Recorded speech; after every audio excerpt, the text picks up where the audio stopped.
Nah sekarang coba bayangkan kalau negara itu melarang semua yang haram, sing riba dilarang, judi dilarang, suap menyuap dilarang, segala segala amalan dilarang oleh negara, pelakunya tangkap, hukum.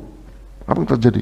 Nggak ada orang judi, nggak ada orang suap menyuap, nggak ada orang minum khamr, nggak ada orang yang menjual yang haram-haram tadi, termasuk riba. Apa yang terjadi?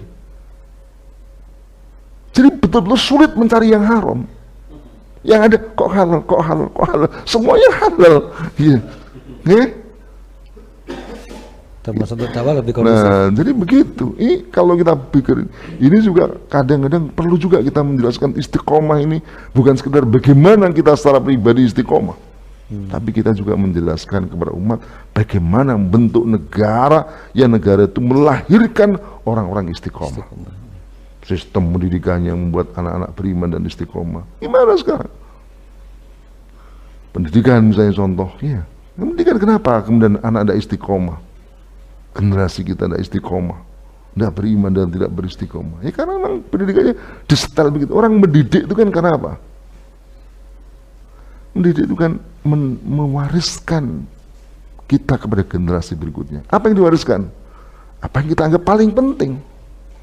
Misalnya antum, kita sebagai seorang muslim, misalnya, kita mungkin tidak pernah mempersoalkan anak kita kerja apa. Yang kita persoalkan adalah gimana akidahnya. Kan begitu. Yeah. Berarti kita tuh mementingkan akidah.